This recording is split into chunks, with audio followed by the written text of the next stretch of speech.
Hello, this is Carolyn Dunning, and I'm here doing an interview in the borough of Queens.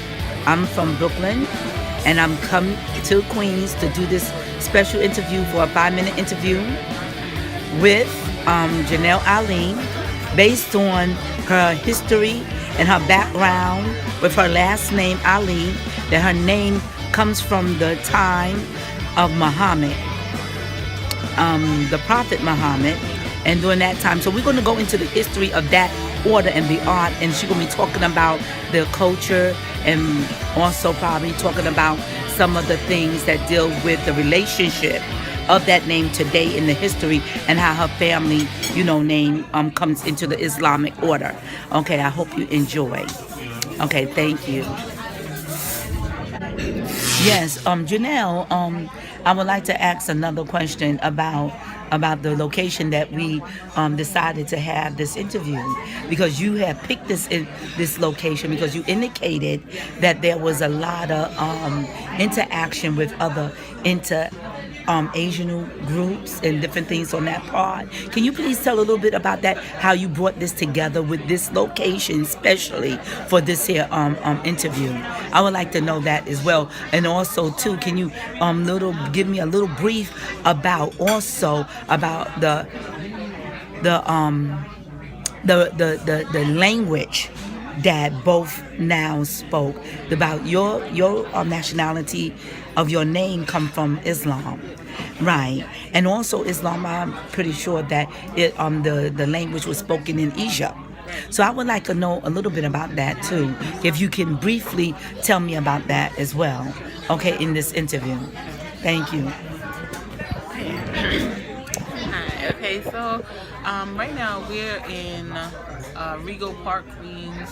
This location has a lot of Asians, a lot of Hispanic people, a lot of Muslims, a lot of Indians. As you can see, a lot of the people in the background. But it's very cultural and it's very diverse. It's amazing that we are actually here, but it was chosen.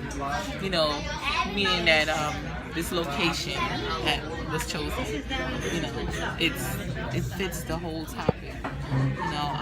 In this area, it has a lot of, diverse people. So it has Christians, it has a lot of Muslims, it has Buddhists, a lot of people in that, in that type of ethnic background,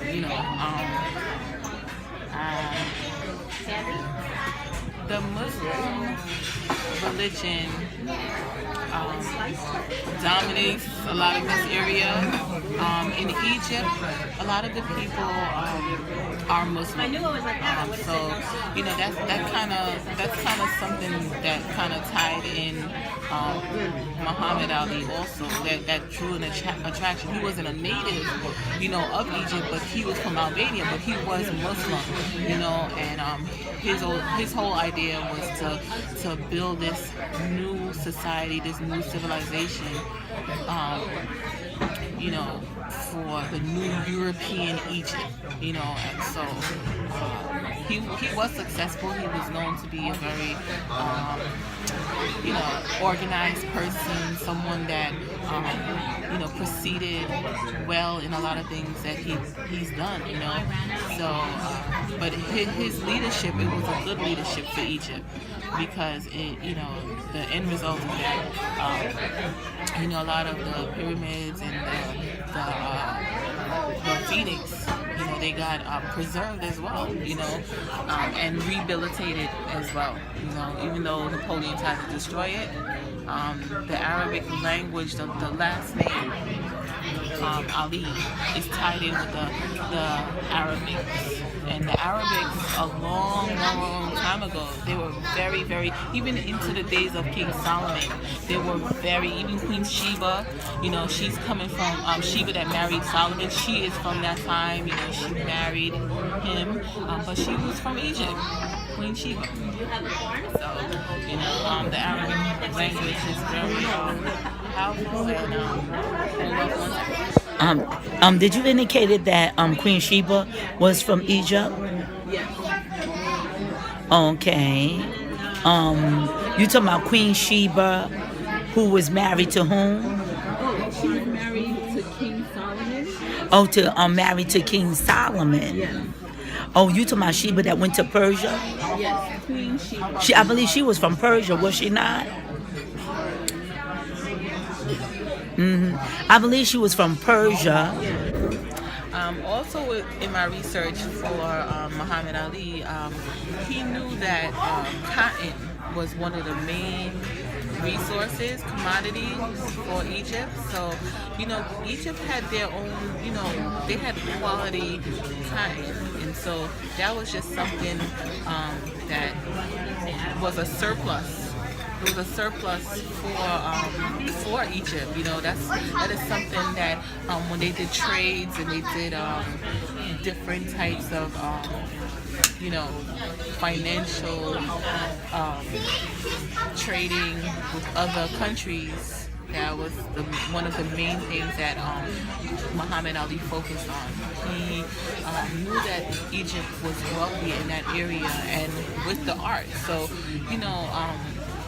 it is important to value Egypt and that's why even in today's society, you see a lot of the young teenagers, they walk around in the early 1990s. They were wearing the Nefertiti earrings. In the late, the late like 1989 into the early 1990s, they were wearing a lot of the gold Nefertiti earrings. They were wearing in the 70s, in the late 70s, yes. And in the late 70s and the late 80s, they were wearing a lot of the Egyptian clothes. A lot of the youth, they value a lot of the culture of the Egyptian lifestyle. So, even, they always try to bring it back, even in the rap videos, even down to certain designs with the triangle.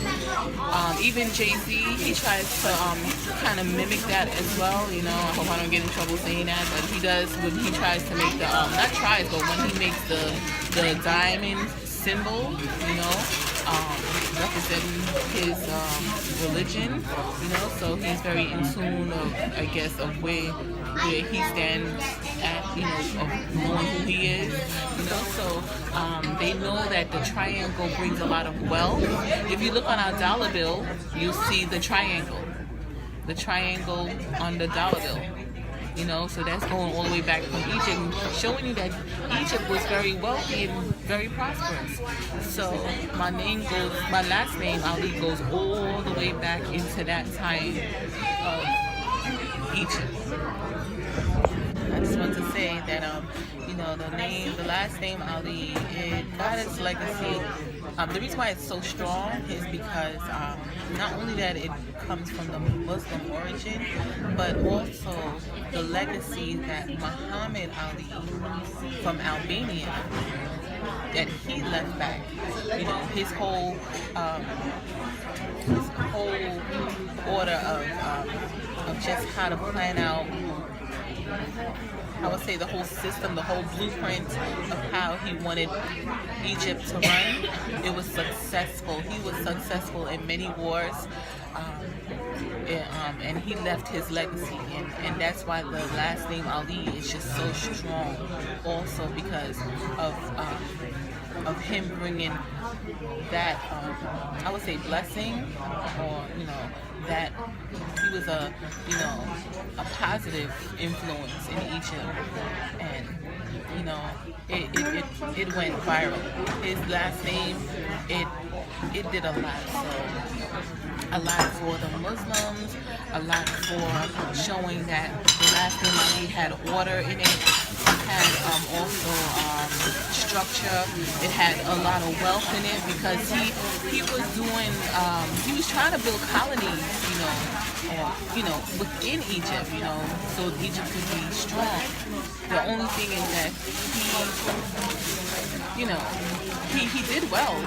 It's just that his sons did not carry on that legacy that he wanted, and the vision that he had for Egypt, so but the last name Ali is strong, and being that it's strong,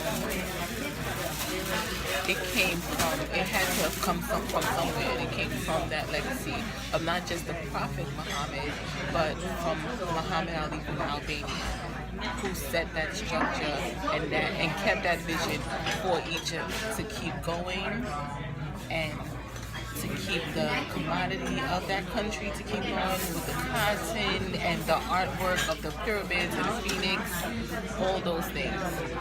Okay, well, talk to you soon. I enjoyed my time, and hopefully we can talk about this again. Peace.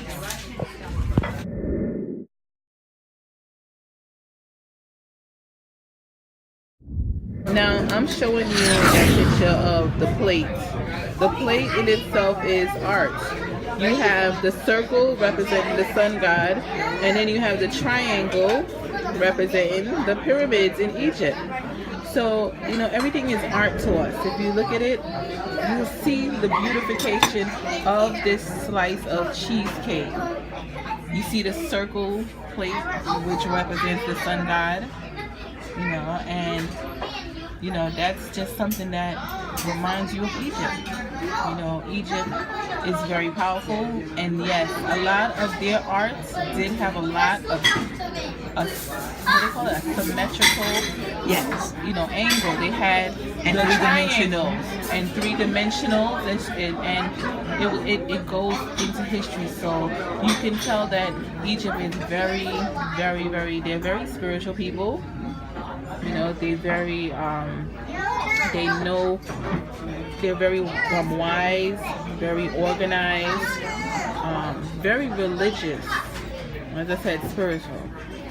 But they also believed in their art, and their art, it expressed their spirituality, it expressed their wealth, and not only that, but it expressed modern day television, which is, you know, they used hieroglyphics at that time, but now they use iPhone, they use television to communicate, they use scripts to communicate, but the Egyptians, they use hieroglyphics.